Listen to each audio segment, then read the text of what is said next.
republic for which it stands, one nation, under God, indivisible, with liberty and justice for all.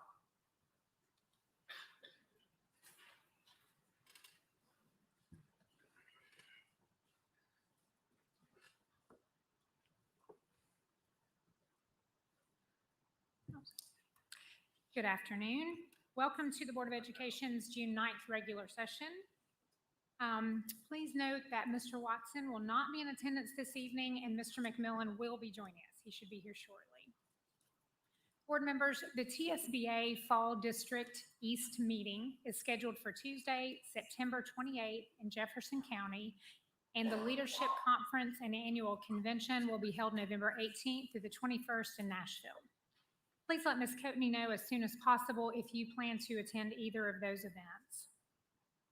And as most everyone knows, our 2021 commencement ceremonies were finalized yesterday, and I just wanted to take a moment to congratulate our graduates once again, and thank you to the team who worked so hard on those graduations, and to Superintendent Thomas who attended all those graduations, and we're happy that we have graduated everyone and wish all our graduates all the best. Well, first, before I ask for any changes to the agenda, I wanted to make sure, board members, that you remind you that you received an email today regarding agenda item 8A.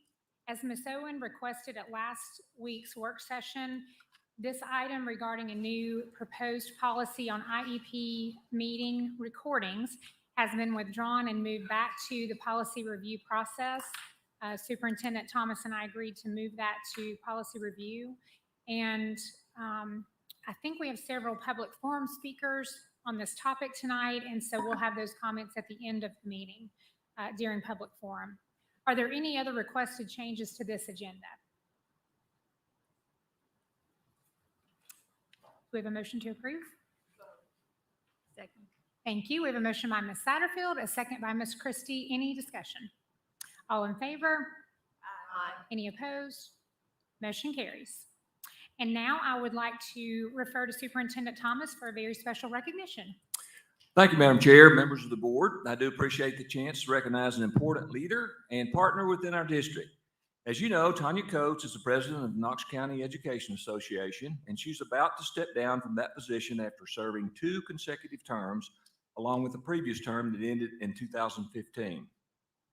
Tanya is a longtime educator with Knox County Schools and has served as a teacher, an instructional coach, and a curriculum facilitator since joining us in 1999. But I have worked most closely with Tanya in her role as president of KCEA, where I have gotten to know her as a strong, passionate, and effective advocate on behalf of Knox County teachers. During her tenure, Tanya has shaped numerous policy decisions before the board, but I do want to highlight 3 that are particularly meaningful. She played an essential role in establishing the Minority Advisory Council, which helps ensure that KCS benefits from a diversity of viewpoints and supports a positive culture for all employees.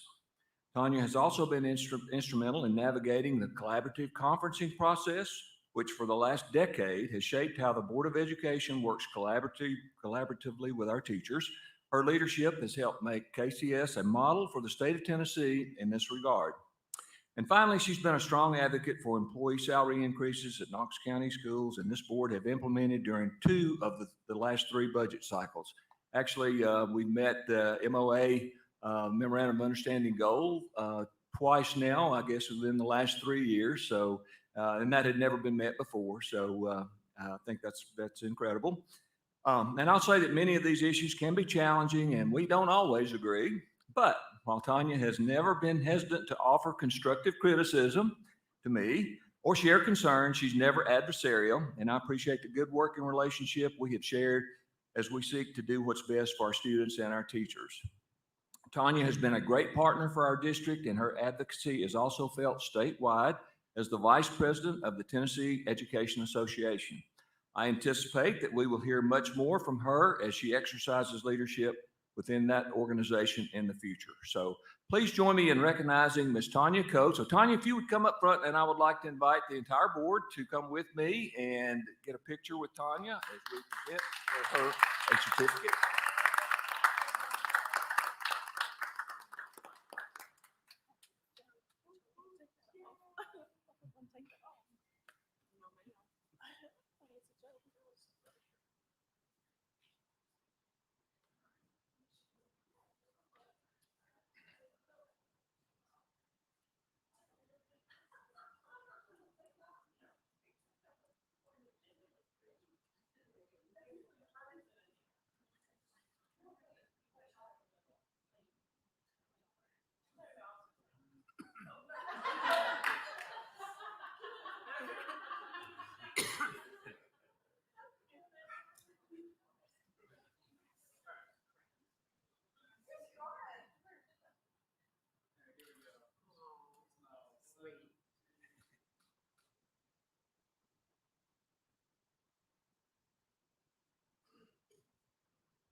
doing all right?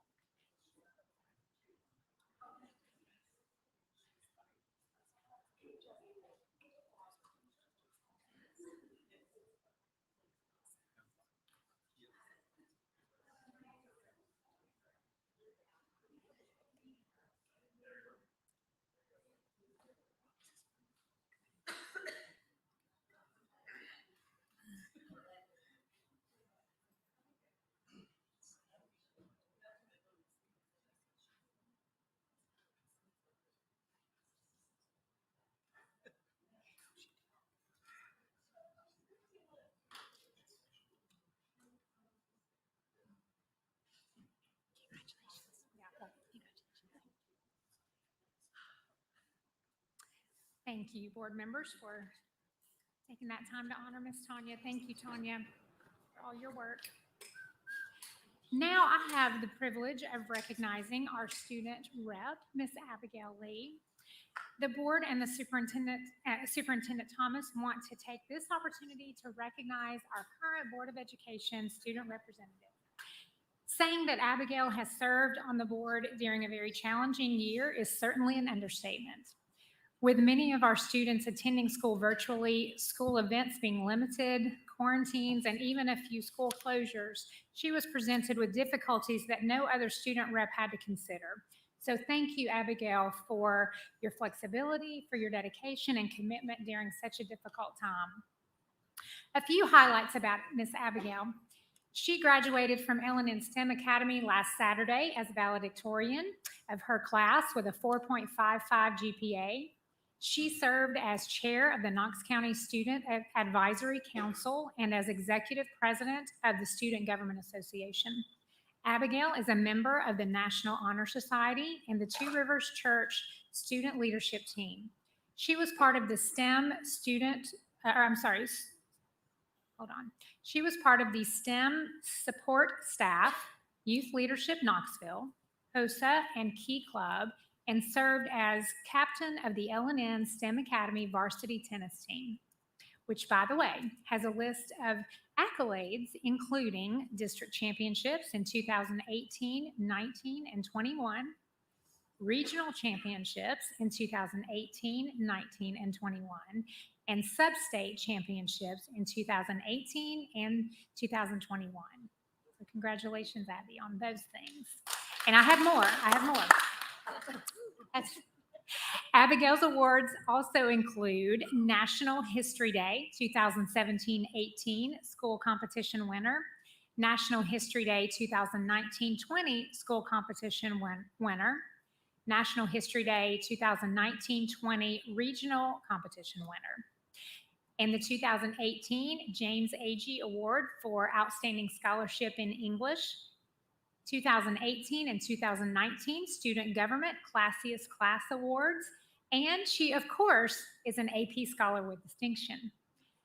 And I also want to read this is a joint resolution from the Senate that was offered by Senator Briggs in honor of Miss Abigail Lee.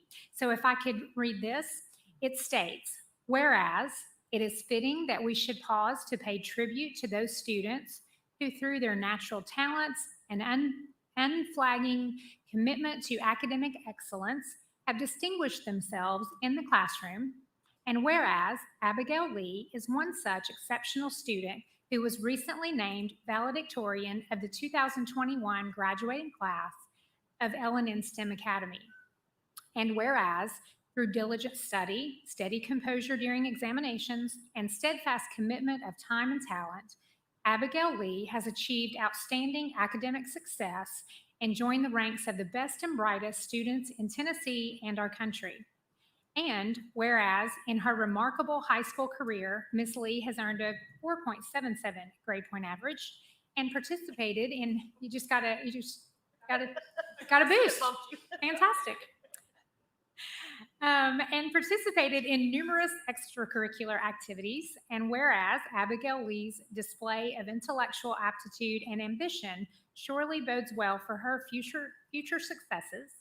And whereas Ms. Lee's noteworthy achievement is a tremendous source of pride for her family, her school, and her community. And whereas Abigail Lee's dedication to excellence is clearly deserving of the respect, admiration, and commendation, thank you, took me a minute, commendation of the members of this General Assembly. Now therefore be it resolved by the Senate of the 112th General Assembly of the State of Tennessee, the House of Representatives concurring, that we hereby commend and honor the 2021 L&N STEM Academy valedictorian, Abigail Lee, on her impressive academic achievement and extend to her our very best wishes for a happy, successful future. And Abigail, we join with our state Senate to wish you all the best. This board is proud of you, and we wish you nothing but the best as you go into your college years, and thank you for serving during this extraordinary year. And if you'll all join us for a photo.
Okay, and Ms. Coatney, if we can go through the reading of the items, please.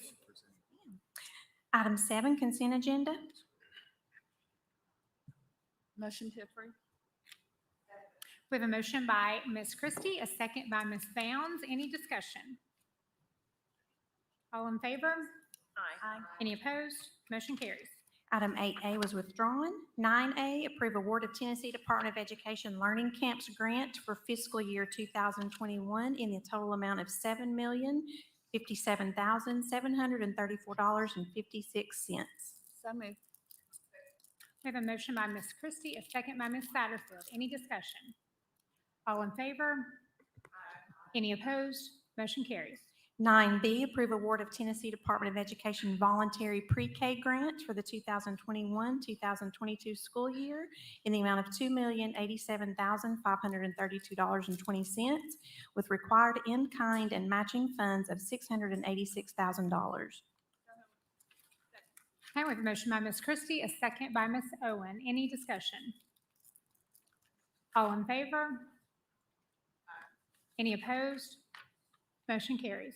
9C, approve subrecipient grant award from the National Science Foundation through the University of Tennessee in the amount of $25,714 designated to the Culturally Relevant Robotics, a family and teacher partnership for computational thinking and early childhood project.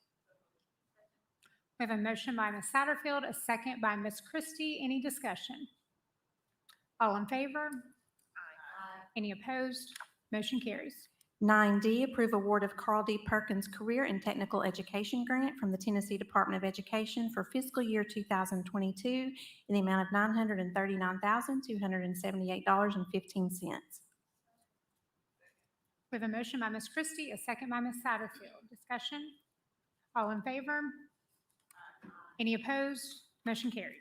9E, approve application and receipt of funding from the Tennessee Department of Education for a Governor's Civics Seal Grant in the amount of $10,000 designated to programs, resources, and professional development to emphasize lifelong civic learning. We have a motion by Ms. Christie, a second by Ms. Owen. Any discussion? All in favor? Any opposed? Motion carries. 10A, approve bid award to Cisco Knoxville LLC for provision of food commercial deliveries at an approximate annual cost of $7 million using school nutrition funds.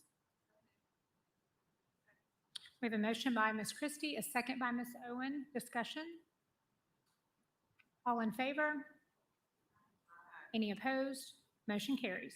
10B, approve bid award to DFA Dairy Brands Fluid LLC, Mayfield Dairy, for provision of milk and milk products at an approximate annual cost of $1,200,000 using school nutrition funds.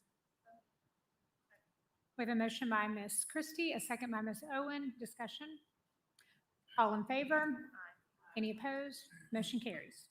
10C, approve bid award to Bimbo Bakeries for provision of bread at an approximate annual cost of $225,000 using school nutrition funds. We have a motion by Ms. Christie, a second by Ms. Babb. Any discussion? All in favor? Any opposed? Motion carries. 10D, approve memorandum of understanding for Ames Tiger Evaluation System implementation for the 2021-2022 school year at no cost to Knox County Schools.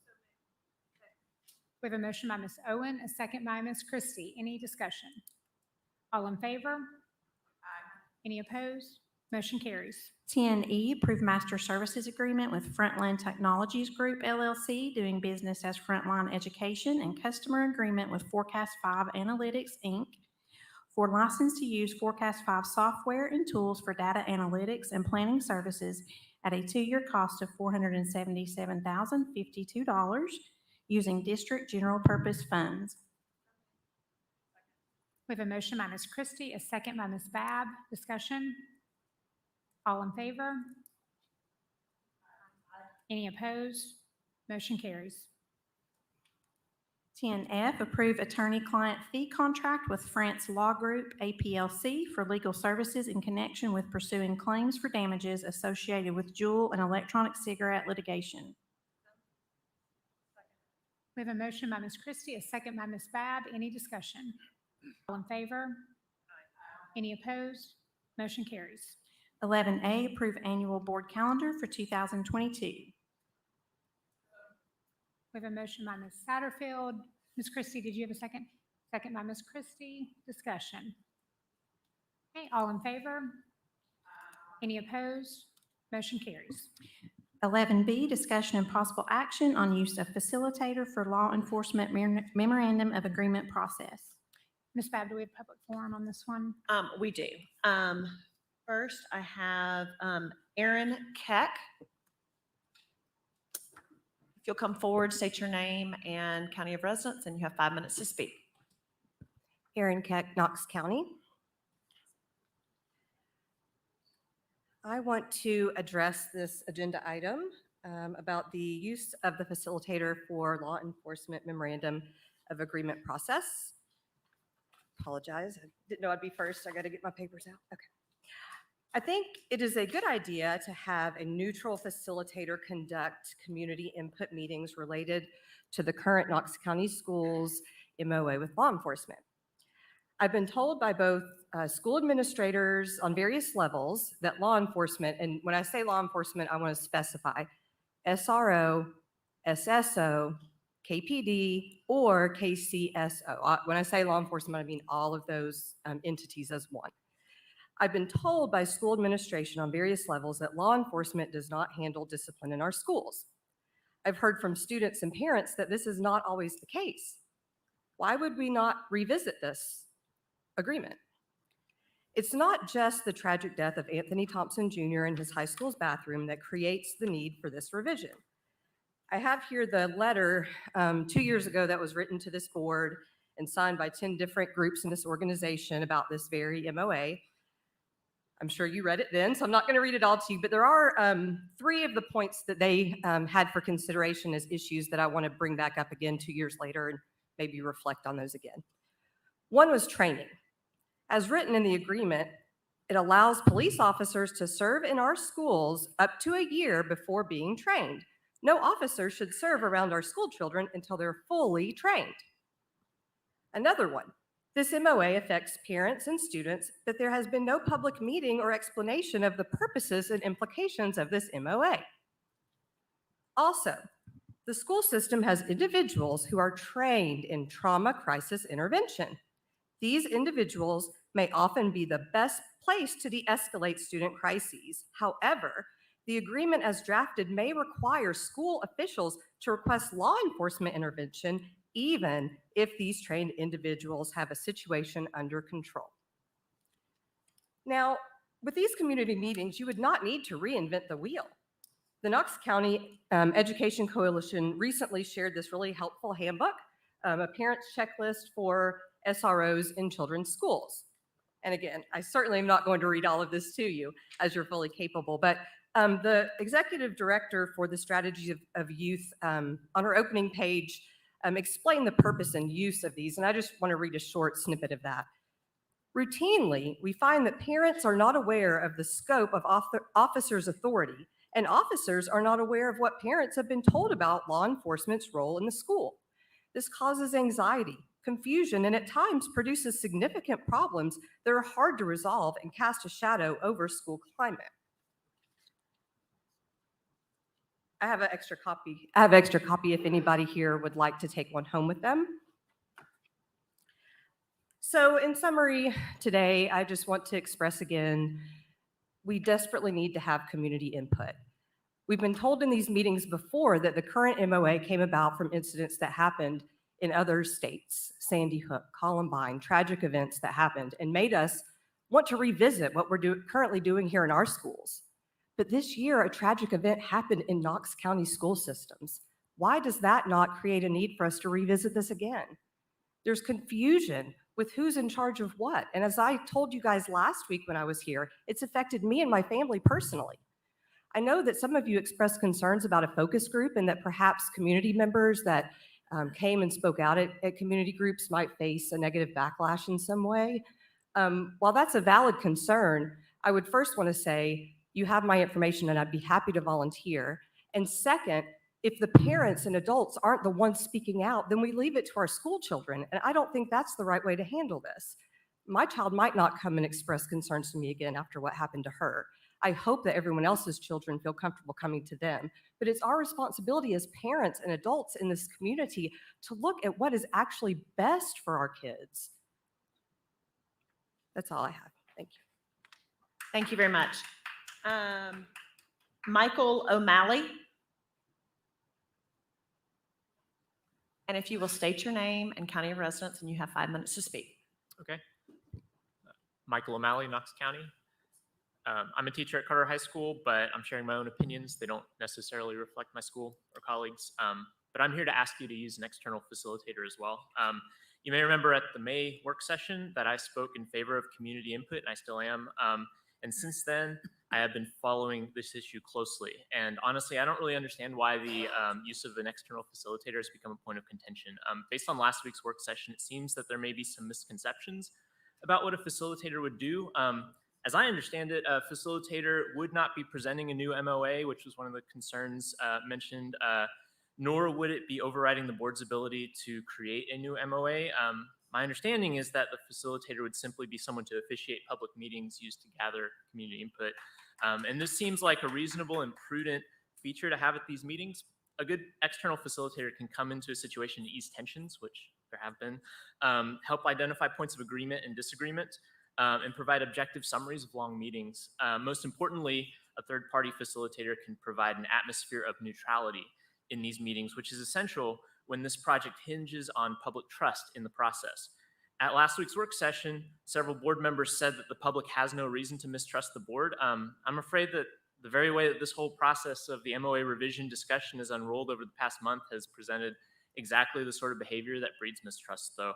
I am sure that none of the board members' intention is to create mistrust, but as someone who has watched or attended all of the meetings related to this subject, I have seen several things that, from my perspective as a frustrated member of the public, could have already seeded mistrust. So first, at the very beginning when this subject was initially brought up, several board members expressed concerns about the logistics of the resolution, which Mr. Watson then addressed by revising the resolution that he eventually brought to vote, only to have those same board members vote against the resolution anyway on a technicality that the issue should not have been brought as a resolution.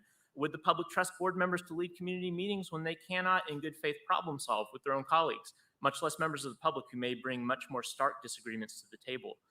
Secondly, at a follow-up meeting on May 19th, the board collectively, maybe not unanimously, but collectively agreed to seek a third-party facilitator for the community engagement, only to have that decision put up for debate again at the work session last week on the basis of a letter from Mayor Jacobs, which is now what this agenda item is about. In response to this letter, some members of the board changed their tune regarding finding a facilitator, and this is not an isolated incident. Time and again, this board's discussion about community input have centered on talking points originating not from the actual proposals brought by board members, but from statements made by influential local leaders.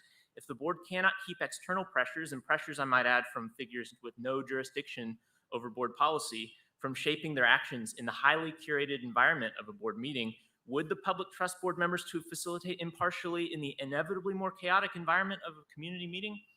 Several members of this board have also at multiple times throughout the past month said that they already know how their districts feel about the issue of school security, but surely no member of this board has talked to every constituent, and public meetings can bring different people than those who might call or email.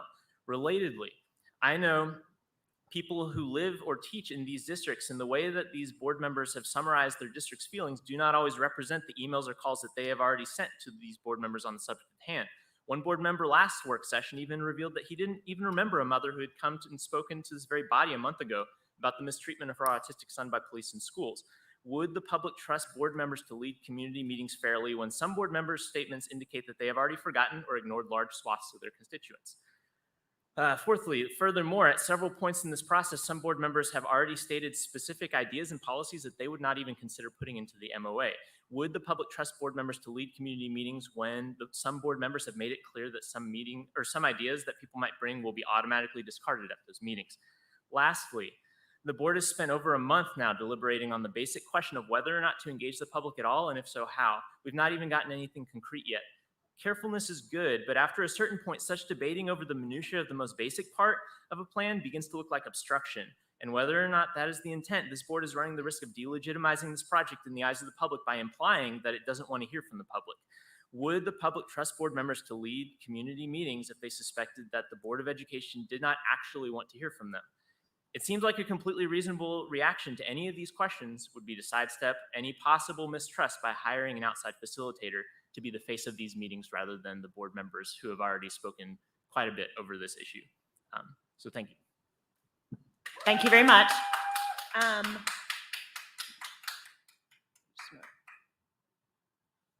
just want to make sure I'm not missing anybody. I believe that's all. Okay. Mr. I'm so sorry. I knew I was like, I'm sorry, Mr. Shelton. I was like trying to be careful and I overlooked you. Todd Shelton.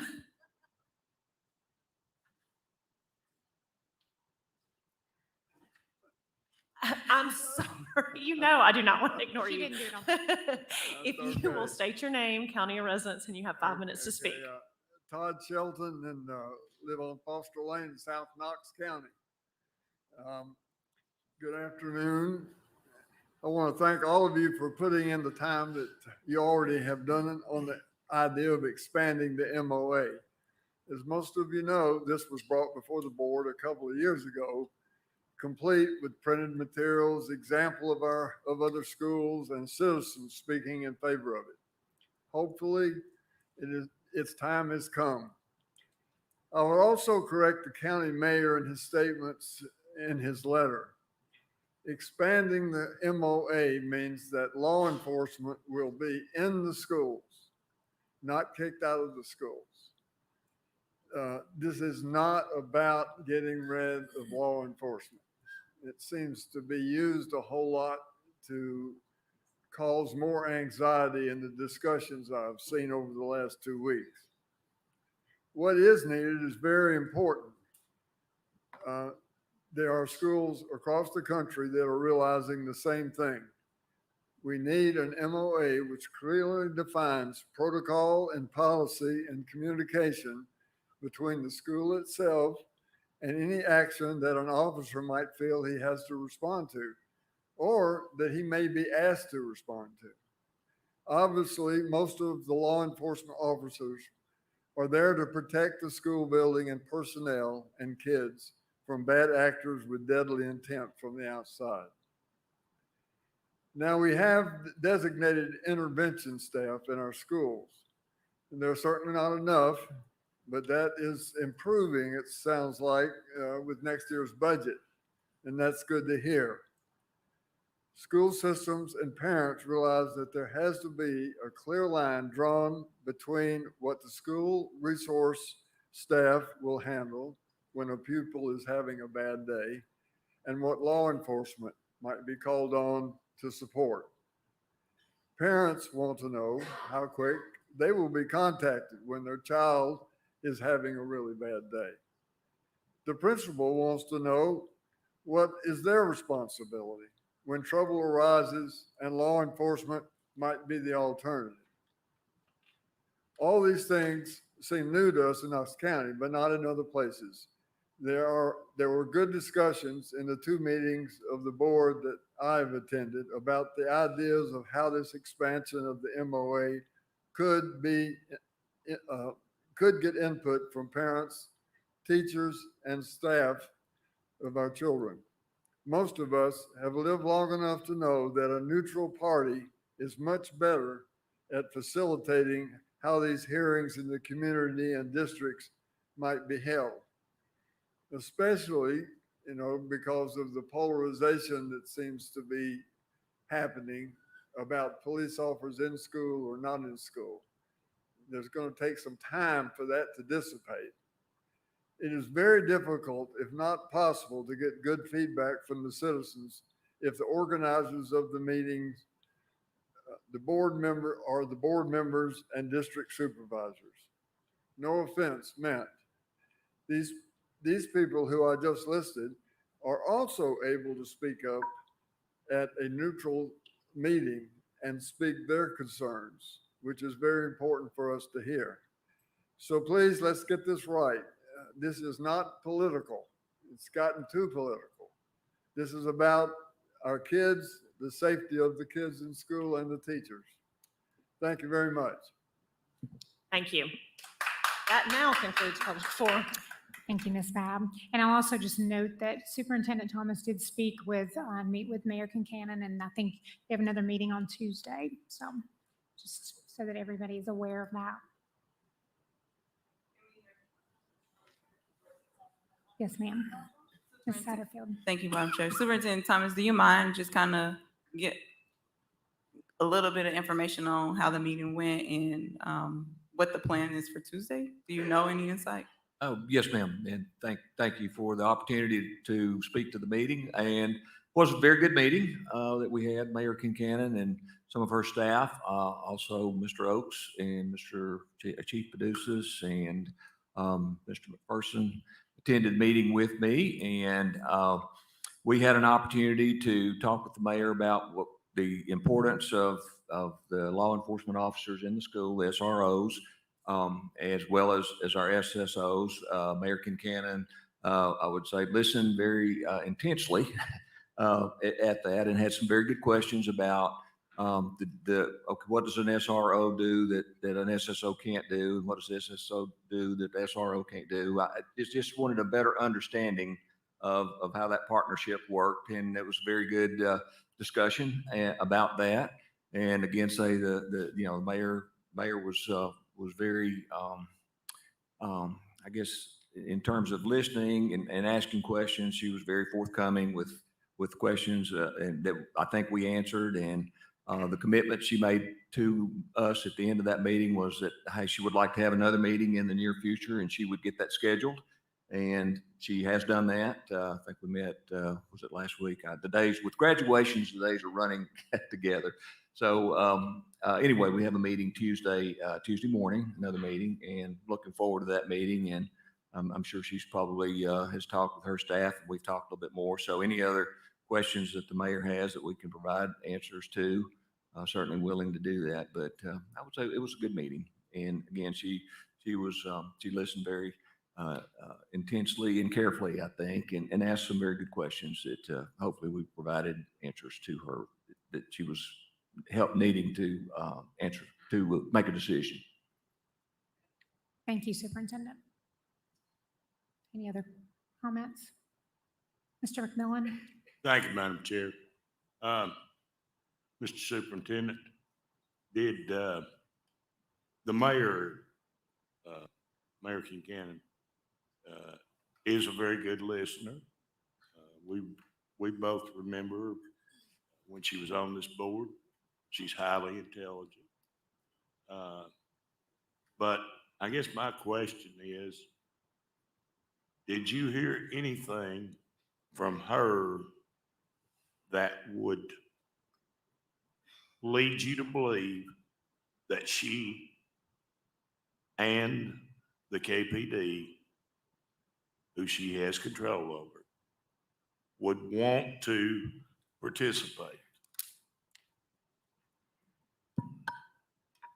I guess the fact that she wanted to have another meeting in the near future tells me that, you know, hey, I'm thinking about this and so I don't know. I didn't get a yes, didn't get a no, but I did get a commitment to say, hey, I want to look at this further. I did impress upon her that, you know, for planning purposes, we need a decision, and absent of a decision, then, you know, we'll have to take other steps to try to make sure that we have coverage in our schools. And I did just have a brief conversation with Mayor Jacobs, just to say that, put him kind of on notice from a standpoint, if we don't have school resource officers from KPD in our schools, can we meet with you and Sheriff Spangler and try to formulate a plan to make sure that we have the coverage. So my intent is not to let this lie dormant over the next few weeks. School's going to be starting before we know it, and we need to have a plan in place,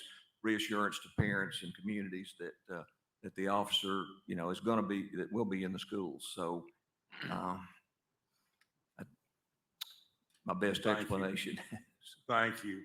Well, I don't think we can let it lie for a few weeks while the mayor makes up her mind. She's a very intelligent lady, and my guess would be she knows now whether she wants to participate and to what level, or at least to a certain level. If she did participate, she might decide to go beyond that. But from your perspective, if she does not say and put something, she's unwilling, put something in writing on Tuesday or Wednesday to the effect that the KPD will participate with us, then we should move on. Do you agree with that? Yes, sir. Okay, I'm sure you made it clear to her, but I want you to, from my standpoint, I would appreciate it if you tell her this is it. Either you decide when I walk out of this room today, wherever you meet, either yes you are or no you're not. If you don't say yes you are, then we will assume the answer is no. Thank you. Thank you, Mr. McMillan. Ms. Satterfield? Thank you, Madam Chair. I'm still very much in support of a facilitator to be that third party and the neutral third party to hear stories, people's experience, and to help improve. I think, well, I know feedback is the surest way of improving any situation. We're having a new chief of security come in that I'm really excited about, and I commend Superintendent Thomas for making that hire, because from the paper and just their philosophy, it seems like a great fit for Knox County Schools, but he's also coming into a community that he doesn't know anything about. So this alone is an opportunity for us as a system to prepare a new hire to be as successful as possible in their new role. So that's an angle that could be supported. Another angle that could be supported is that we don't hear from students in their experience at all, ever. We hear from parents a lot, we hear from just community members, but we never hear a student's voice or student's perspective in any of our decisions. So that's the angle that can be supported. the fact that we did have a tragedy in Knox County schools should be enough to support community input. And not even just in a sense of creating the MOA, but what are people's stories and experiences so that we can figure out a way to improve the relationships and what we do in our trainings, et cetera. We do have KPD, we have Knox County Sheriff's Office. They make a small percentage of officers in our schools. We have over 100 of our own in-house people that work in our schools. I'm sure they can use some feedback on how things are going, what's going well, and areas of improvement. So pick an angle, but the rhetoric of not using taxpayer money is not something that I fully believe. And so I do ask those that are in opposition, if you could tell me, if you feel comfortable, you don't have to, why you don't want to support this. Now, I heard Mr. Mike loud and clear last week, and while I don't agree, I respect the honest answer. And so if you all could share why this is not an idea, that will help me figure out the next perspective I can give. Because I do try hard to understand different perspectives. I get Mr. Mike's perspective, respect it, and we can move on. But I don't believe that the amount of money for a facilitator, taxpayer money, I don't believe it, but maybe it's true. So if you don't mind sharing those in opposition as to why, and then I will come back with the remarks. Because I don't want to respond in assumptions. I want to fully understand. Ms. Babb. Thank you, Ms. Satterfield. Ms. Babb. Yeah, I also am in support, and I've already said this, of a facilitator. I mean, honestly, I left last week's meeting and went home and really started thinking about, if we don't use facilitators, how would I personally go about trying to get the input I wanted to do? And, I think I'm a fairly smart person and things like that, but I'm not trained in how to get community input. And yes, I do think we have some people in Knox County schools that could help with it. But I started thinking about, I want the questions asked in my district, the same questions asked in Ms. Satterfield's district and Mr. McMillan's district. I want us to kind of have, the same conversations going on, which I think then could be led by a facilitator, because I really kind of felt a little overwhelmed leaving last night when I thought, gosh, if I'm responsible, which is kind of what the letter from Mayor Jacobs was like, we're capable as school board members of handling this. And I don't feel capable. I really don't. I mean, I will do it, and I will figure out a way with integrity to try to get a lot of input and get a lot of input from a lot of different people, which is what I want to hear from. But I would feel a lot more comfortable with a facilitator. With that being said, I do think this is an item we need to vote on, because I do think we have left our superintendent kind of in a dilemma of being told possibly one thing by us, another thing by the mayor. And I just think we do need to vote on it. Whether it passes or not, I think we just need to give clarity to him. So I would hope that at the end of the discussion, we can make a motion to vote on it. Thank you, Ms. Babb. Ms. Christie. Yeah, well, like I said last week, I really don't have strong feelings one way or the other. I mean, I think we need to have the conversation. I would like to hear thoughts on how that conversation would take place without a facilitator in a transparent way.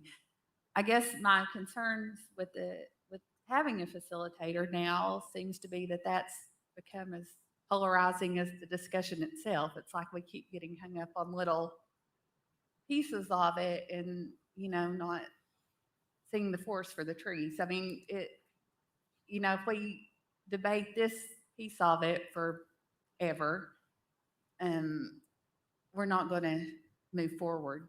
And, there are concerns that on either side, there will be critics of, you got an outside facilitator to steer the discussion in one way, or there will be concerns of you didn't get a facilitator and, because you wanted to steer the conversation in another way.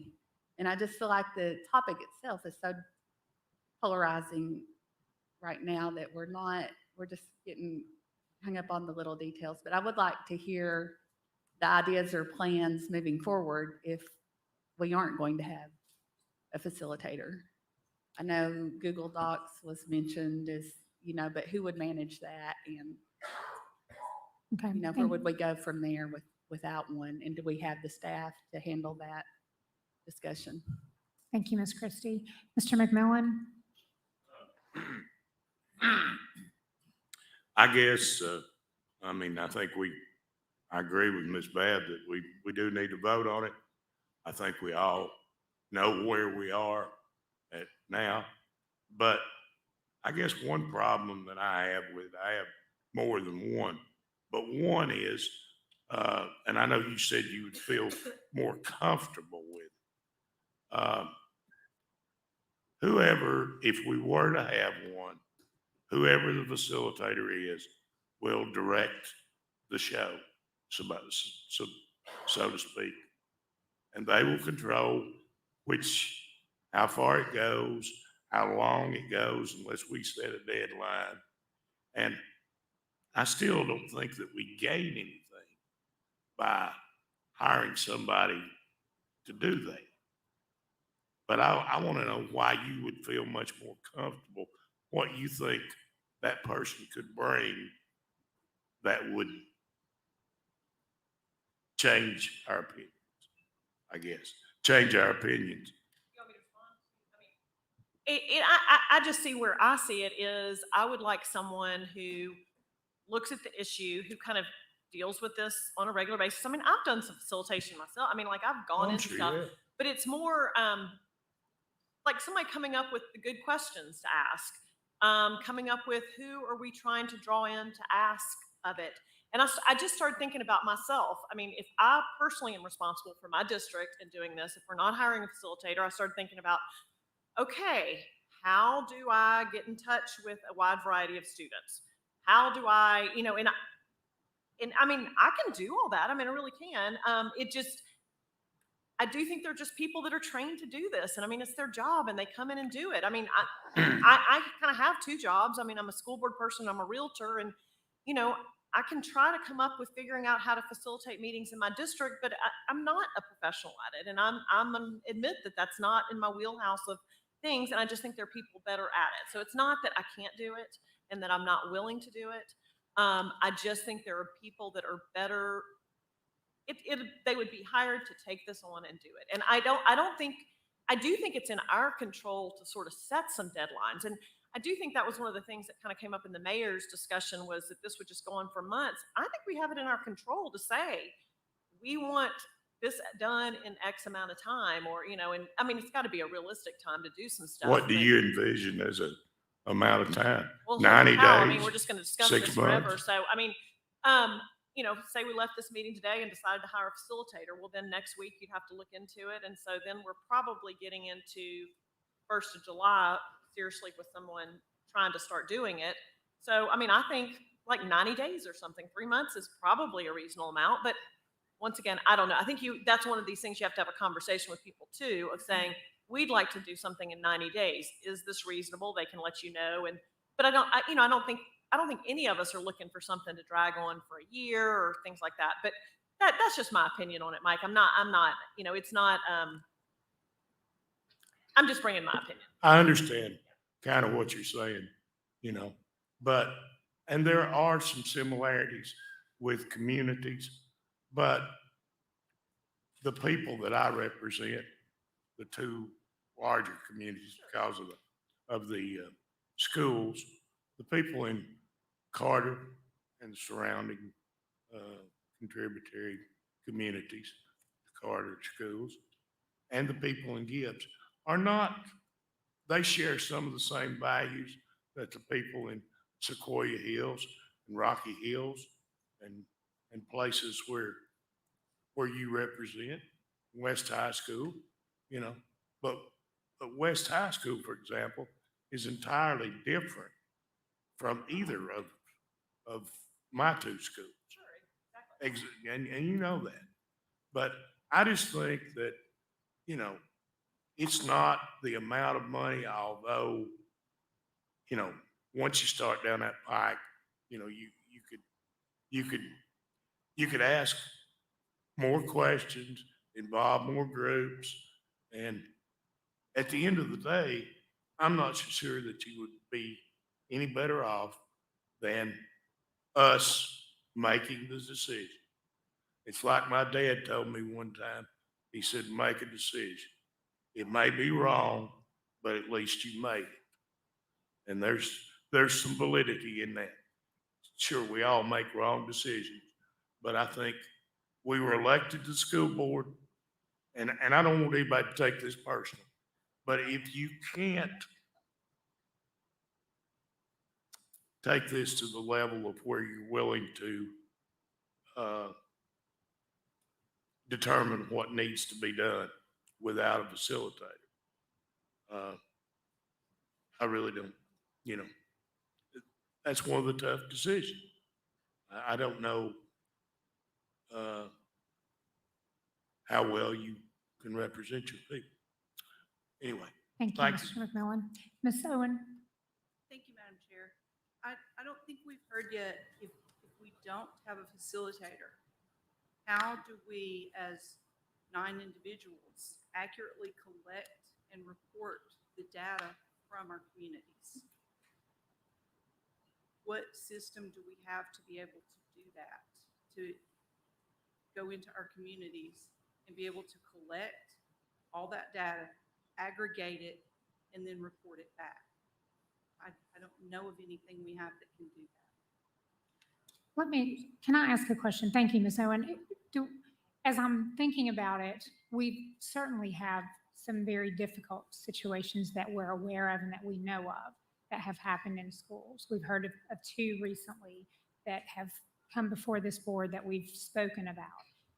Are you hearing other concerns from community members that we haven't heard of collectively? Ms. Owen? Okay. I would Ms. say Ms. yes to, Satterfield? and I will also say yes from a principal's perspective in their relationships with their with their law enforcement. And they've called me and saying, yes, we need them, and this is how it works in our school. So it could be a possibility, and I will speak directly for one of my schools. They said that the activities and the relationship building that is embedded within their school helps with the climate within their school when it works with operations with law enforcement. So those ideas could get out and shared for schools throughout the district.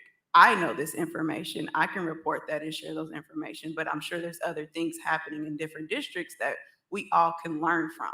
So I don't think it's, I don't want us to get stuck on and I know this is what the item says, fixing the MOA, but what are some best practices that we are doing that could possibly model in different districts that are getting it right? And that's what's going to come out. Thank you, Ms. Satterfield. Ms. Owen? Thank you, Madam Chair. I needed a minute to think about the question. Thank you. More important than what we're hearing, I think. Yeah, we can't really hear you very I'm sorry. well. Just lean in a little bit more and see if that helps. When I lean too far, I push on the mute button. I think what's really important is not just what we're hearing. We all know what we know, but what are we not hearing? Lots of times we have students, parents, principals, teachers who have information that they would like for us to know, but they don't necessarily share it with us, or they think we already know. So anything we can do to bring in information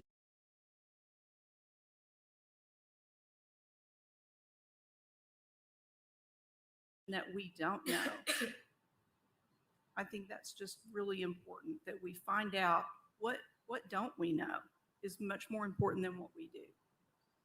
Thank you. I last week I mentioned that I thought, board members could hold public forums. And I think somebody brought up a concern about people not trusting Knox County schools. And, we represent the people. We don't work for Knox County Schools. We work for the people who've elected us. So I would hope that they would trust us to be able to take what they tell us and represent them.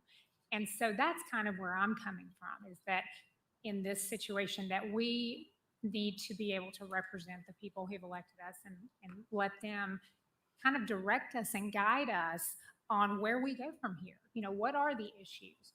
Are those issues things that need to be addressed through an MOA, or are those issues things that need to be addressed with our school security officers and our representatives who can then work with our partners to implement improvements or best practices or whatever may have come out of that.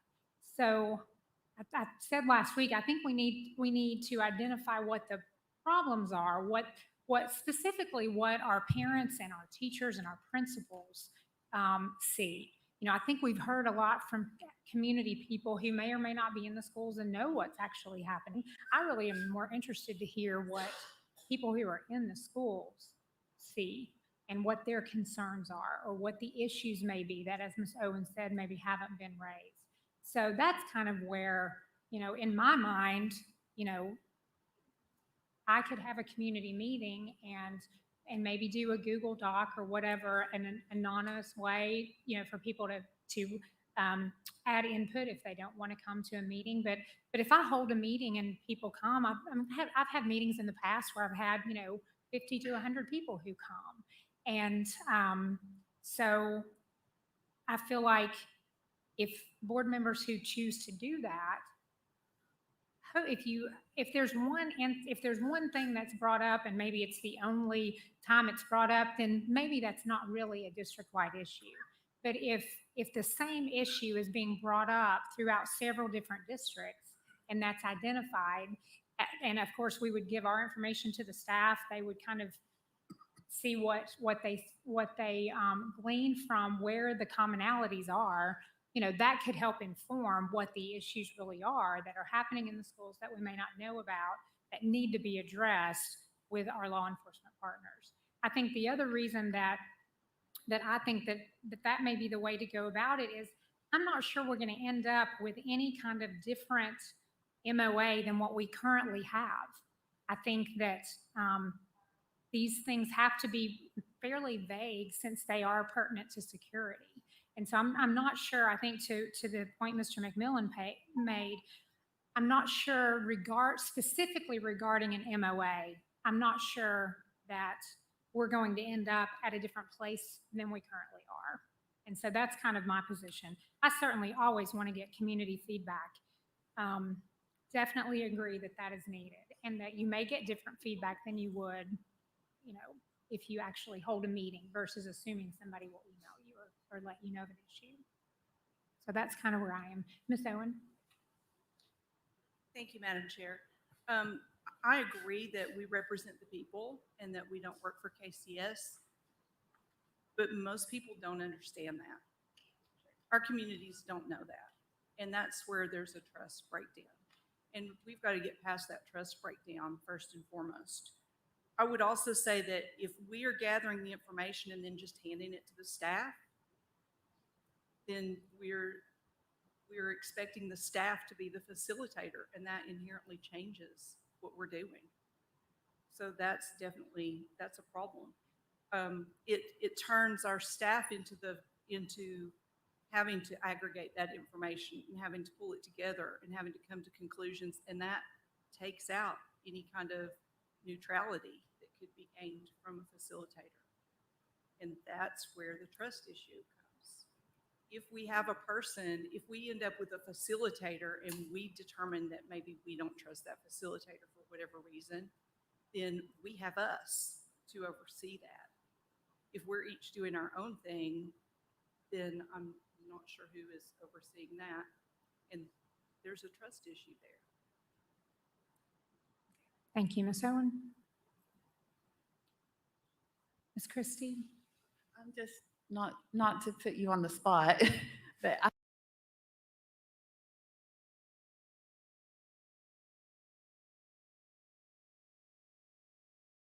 I'm just curious, you know, if the superintendent or maybe Mr. Oates or Chief Padusa have any insight or anything they want to share about this. I know we have a new security chief that will be coming on, and you know, that person may have ideas as to how they would like to see this happen. I'm just curious if you have anything you would like to add, any of you? Mr. Thomas? I'm not sure that I do, that hadn't already been said, from the standpoint of staff concern. And just like I said before, Mayor Jacobs wrote a letter strongly opposing using taxpayer dollars. And I know it's the board's decision at this point, not the mayor's decision, but, in terms of the skill set that it would take to do what you want to do, don't know that anybody on the staff has that. I mean, if you say, Bob, you're going to facilitate this, then we'll make it happen, and we'll figure out the plan to make it happen. The easiest route is obviously somebody that's with more skills and more time. I know we're trying to get ready to sounds kind of funny, close school, but open school. We're getting ready to open school now for August. So time is a factor. And again, I don't know, Russ, do you have any thoughts about it? I mean, we've done meetings before, and we can do meetings again. And I know the new person's coming on board, obviously, and I think that person does need to be involved in the process, just like having Chief Paducas involved in the process. So let me let you talk a little bit, Russ. I want to talk process, and it's process whether or not you have a third party involved in the process. And we've done a lot of process, and over the last 20 years, I've been involved in a number of different information gathering processes and information sharing processes.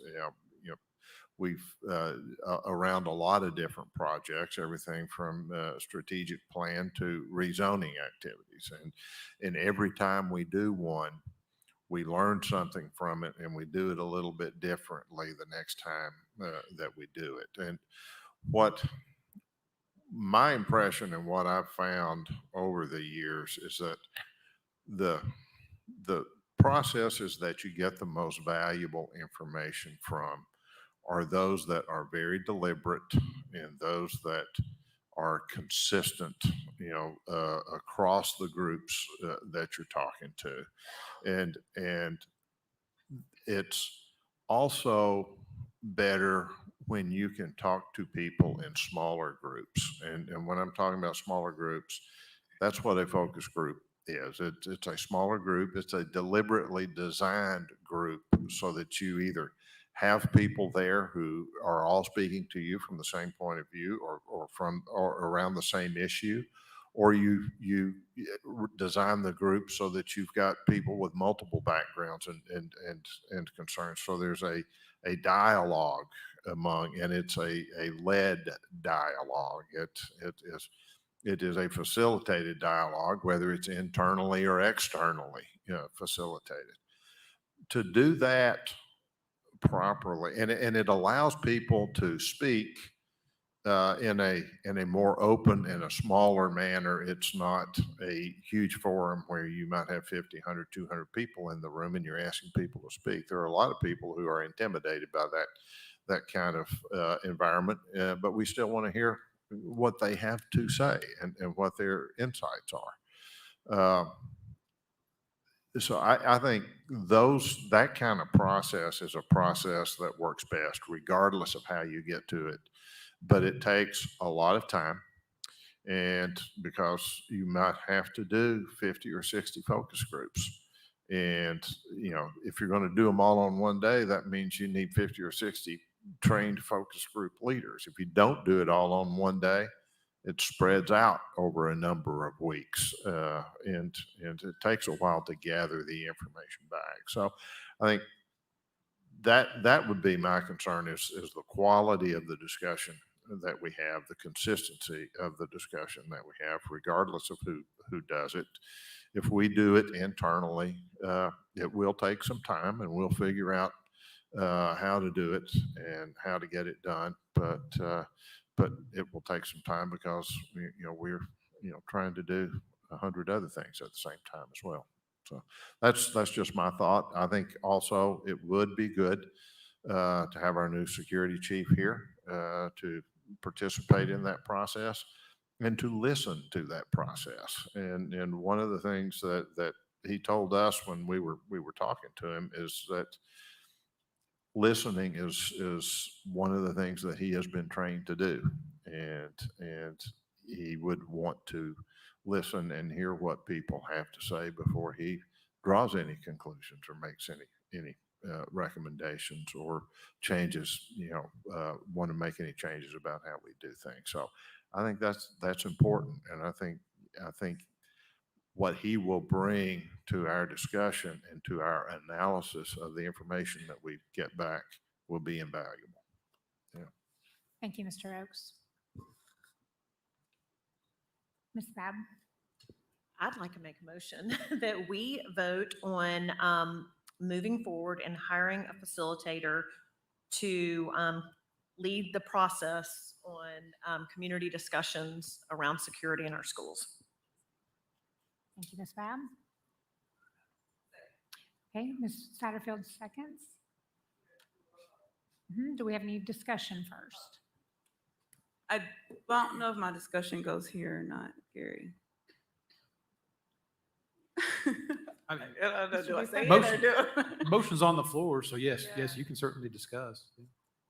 Well, I wanted to say before Bab jumped out there, which is completely fine, but I wanted to say that if this motion, hopefully it carries so we can be done with it and move on.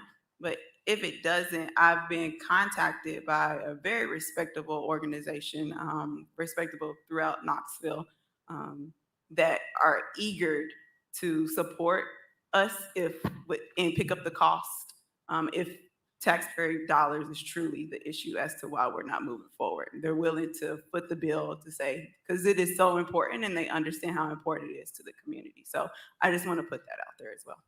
Thank you, Ms. Satterfield. Any other questions or comments? Okay, Ms. Courtney, if we can do a roll call vote. Ms. Satterfield? Yes. Ms. Owen? Yes. Ms. Babb? Yes. Ms. Henderson? Ms. Bounds? Mr. McMillan? No. Ms. Christie? Ms. Horn? No. 3 yes votes, 3 no votes, and 2 pass votes. Ms. Bounds, would you like to change your vote? Ms. Christie? Okay, motion fails. All right. And now we'll go to public forum. Ms. Babb? Julie Leinonen. And I apologize if I didn't say your last name correctly. So just state your name and county of residence, and you'll have 5 minutes to speak. Hi, my name is Julie Leinonen, and I'm in Knox County. My daughter Mia Leinonen attends West High School, and I wanted to speak in regards to the proposed policy of stopping IEP meetings from being recorded.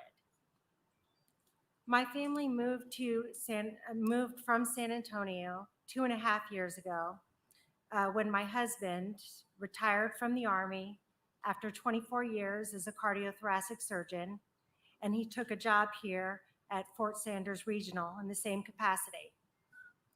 That's important for you to know so you kind of understand how our family dynamic works.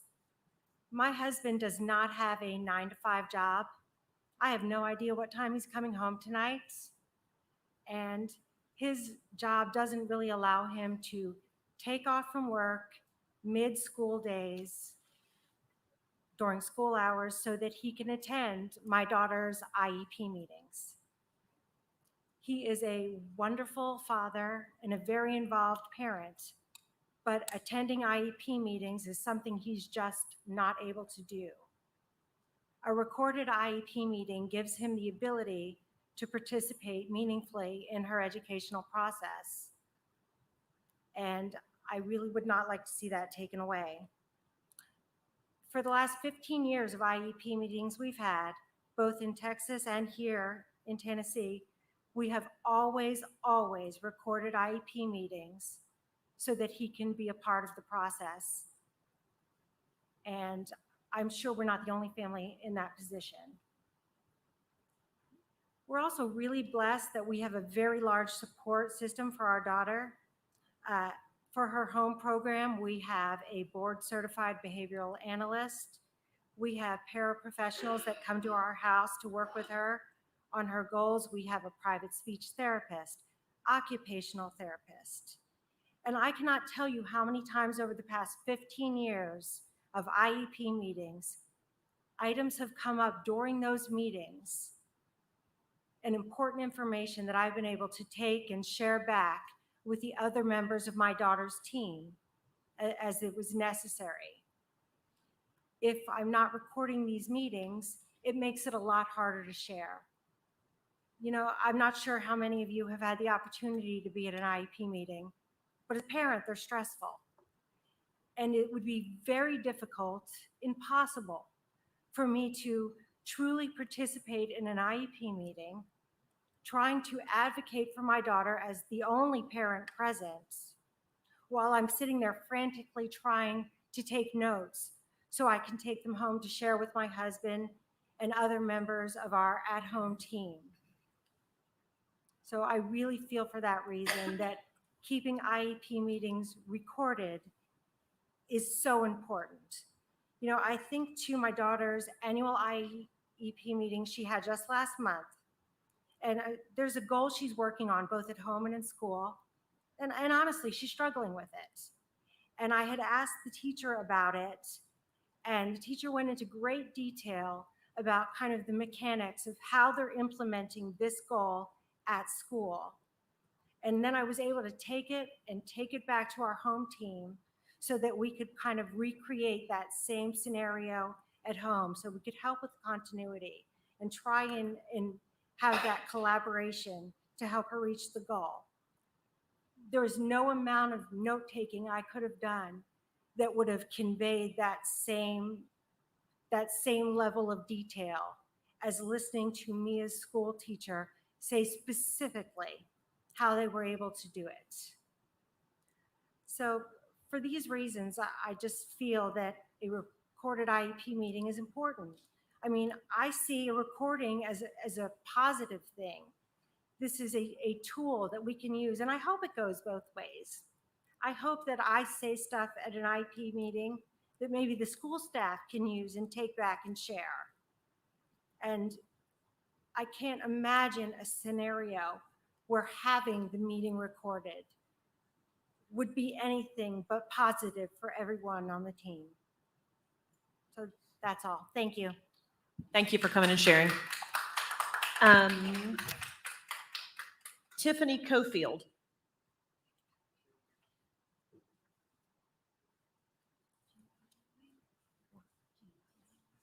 If you will state your name and county of residence, and you have 5 minutes to speak. Good evening. Tiffany Cofield, Knox County. I am Tiffany Cofield, and I live in Knox County. We have 4 children, 3 who go to Bonnie K Elementary, and 1 who will hopefully be going in fall of 2022 for the amazing preschool program. Our first and third, both boys, have IEPs. 1 is a rising 2nd grader, and 1 is in the blended pre-K program. I'm going to be really quick about this. This is my first time here, so I'm going to be really quick about this and just say that I have always recorded IEP meetings since our oldest was in preschool. We are a one-income family, and I would tell the preschool teachers that Dad couldn't take off work and wanted to hear the meetings. Another thing is that I don't always understand certain things that are said, but instead of stopping the meeting over every single term or having to take notes, I can stay engaged in the discussion and listen again later to look up the terms on the internet. I then feel more prepared the next meeting, and also I can email the teacher if there was something that I had further questions about because of what I had learned on my own. I am a few years in this journey and already know a lot, but new things surprise me each meeting because things can change from grade to grade. One thing I would like to correct that was said at last week's meeting is that the parents are actually usually not able to have things put in meeting notes that they want. I and other parents I know have asked for specific things to be included and received the response that the meeting notes are just summary of the meeting. So without a recording, parents don't have any true record of what was or what was not said in IEP meeting. It has never been a problem that I record meetings, and I doubt any parent would have a problem giving 2 days notice. That way, this could go from year to year and alert the school as teams have some new members each year. If you want to hear an example of an IEP meeting, I am happy to share. We have such an incredible IEP teams at Bonnie Cape for our two sons that honestly, most of what you would hear is all gushing about how much progress the boys are making and how great everyone works together. There are certainly no bad intentions. This policy feels to me like bad intentions the way it is written. Thank you for listening to me and others to hear the parent side of things. Thank you. Thank you for coming. Tanya Coates. And state your name and county of residence. Knox County, Tanya Coates. One, I want to thank you for the opportunity to for you to recognize me today. I really thought it was going to be a joke that the superintendent was going to come with the $10,000 raise that we needed for the educators across Knox County, but that was wishful thinking. But I just want to say thank you for the 10 years that I did get to spend with you as the president of the Knox County Education Association. I have been with chairs from now Mayor India Kincannon, to Thomas Deacon, to Karen Carson, to Lynn Fugate, to Mike McMillan, to Doug Harris, Patty Bounds, Terry Hill, and now Ms. Susan Horn. We've had opportunities to just voice the opinions of educators across Knox County, but more so, I can't tell you about the leadership that leads Knox County. I had the opportunity to actually work with the interim superintendent, Mr. Mullins, which is hilarious. It's a long time ago, but I'm really young. I really am young. Then we moved to Dr. McIntyre that spent his 8 years with us, from another interim to Mr. Buzz Thomas, that then went to Florida. What does that say? No, but then you have an excellent leader that now is leading the pack as Mr. Bob Thomas. I could say that you are winning in the state of Tennessee because you listen not only to your constituents, sometimes that we, as Mr. Thomas stated earlier, we don't always agree, but we try to work through our challenges for the better of our number one constituents, and that's the students, of 60,000 students in Knox County schools. And I can't tell you enough that when we do right by our kids, you do right by your staff of the 10,000 plus employees that you've had that matriculated through Knox County schools, but you do right by your community. And just keep up the good work. And so this is also to know that I will be around for at least a good 10 or 12 months. Hopefully, fingers crossed, I am a next candidate for the Tennessee Education Association's president that will take place in April of next year. But just knowing that continue to do the great work that Knox County is relying on you, because that is your fiduciary duty to make sure that the kids of Knox County, your staff of Knox County, and the community of Knox County is going to do well. And again, I can't thank you enough. Thank you. Thank you, Ms. Coates. I know we've all appreciated working with you. That concludes public forum. Thank you, Ms. Fab. And we have board forum. Let's start with Ms. Christie this time. Anything? Mr. McMillan, Ms. Bound, Mr. McMillan? Go ahead. I think I did this last week, but again, I want to congratulate the Gibbs baseball guys on winning the state tournament. It's the second one Coach Davis has won. It's been 11 years since he's won. So Yes. I had him as a student. Wow. And then I taught with him. So You have a long history. Yeah, I do. Like your child. I'm right? old. Thank you. Thank you, Mr. McMillan. Ms. Bounds, Ms. Henderson? I just wanted to say congratulations to all the graduates this year. This was my first graduation season as a board member, and it was really special to be involved in all these graduations and to see how hard the staff at KCS worked to put those on and to make those special for each school. So thank you to the staff and congratulations to all the graduates. Thank you, Ms. Henderson, Ms. Babb, Ms. Owen, Ms. Satterfield. Yeah, I doubt they're watching, but I'm sure the news will pick this up. This is just a message to Mayor Kincannon and Mayor Jacobs. Please let Knox County schools do our job and do what's best for kids in Knox County. Thank you. Thank you, Ms. Satterfield. Ms. Lee. I just want to say thank you for this opportunity and thank you to Knox County Schools for 12 awesome years of schooling, and I can't wait to see what happens next. Thank you. Yes, Abby, we are very proud of you. And Abby was friends with my daughter in elementary school, so I'm proud of her. And I would also like to add my thanks to the staff for all the hard work for the last 2+ weeks on graduations. They, as Ms. Henderson said, they have worked so diligently and tirelessly, sometimes in the pouring rain, to get graduation in. So as the board chair, as a mom of a graduate, I am very grateful and just wanted to publicly state how thankful we are for this team. Thanks so much, and we're adjourned.